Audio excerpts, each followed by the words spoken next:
Welcome to the retreat for the science fiction lovers, especially those who appreciate the genius of The Matrix. It's one of my favorite movies, and I think there's a lot of things to reflect on to help us grow deeper in our faith. If you know the movie The Matrix starts out with our hero, Mr. Anderson. He's in the computer-generated world called The Matrix. Trinity, a woman from the real world, comes to him, and she's going to try to entice him to join the fight, shall we say. But Morpheus, her boss, so to speak, believes that he has found someone who can help set the world free from the tyranny of the artificial intelligence world. Anyways, in one of the wonderful, crazy opening scenes, where there's this wild, crazy, I want to say modern dance, but I guess it's not so modern anymore. Anyways, seems wild and crazy to me. But she meets him at a party, and she tells him, "I know why you're here. I know what you've been doing. Why you can't sleep at night. You are bothered by a quest, as it were. You are searching, but you don't know what you're searching for." And she tells him, "You must ask the right questions." And he comes up with a right question. What is the Matrix? Now let's just stop there for a second, because that's what we all need to do in our spiritual life, my friends.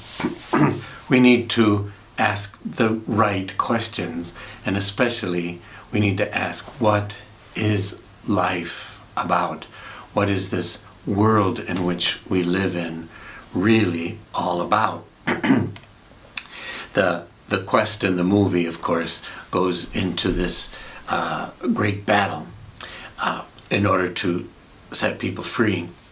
And that is very symbolic of the battles we must go into to set our souls free and our minds free, our bodies free, as it were. But just at this beginning point, we need to concentrate on the question, where she doesn't want to tell him what the Matrix is. Why? Because he won't believe it. If she told him the truth right at that point, he would say, "Bye-bye, you're crazy." Even though we who know the movie and we who know the rest of the story know she's telling the truth. We know she's telling the truth, and he has to ask the right questions. He has to learn it himself, as it were. So all of our spiritual exercises begin with the right questions. And it's a question about reality, question about what is real. And that's what is neat about this movie too. The whole interplay between the Matrix, the virtual world, and the real world. As you're watching it, you don't know what you're looking at and what is which, and what's the real world, what's the fake world, etc.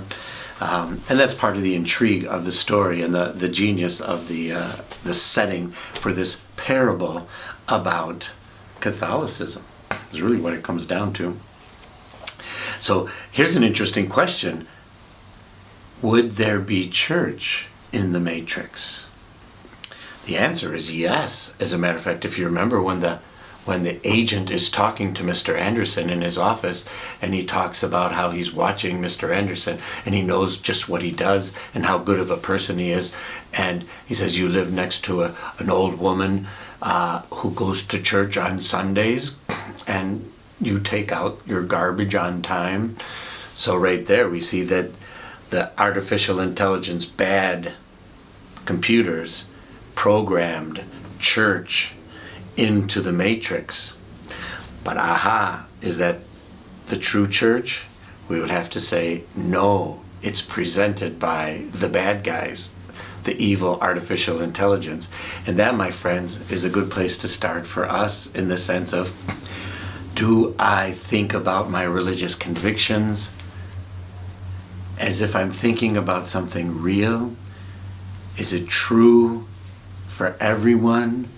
Are religious convictions only true for me? Can they be different for different people? That, my friends, I think is probably the more popular view of religious thoughts and doctrines and practices. But stay with the Matrix, and you will see, as you follow, you see how deep the rabbit hole goes. I think if we study this movie, we can make a fairly wonderful Lenten retreat if you're a science fiction lover like myself. God bless you for tuning in. Don't forget to subscribe. Click the subscribe button below, and stay tuned for the next episode of The Matrix Retreat.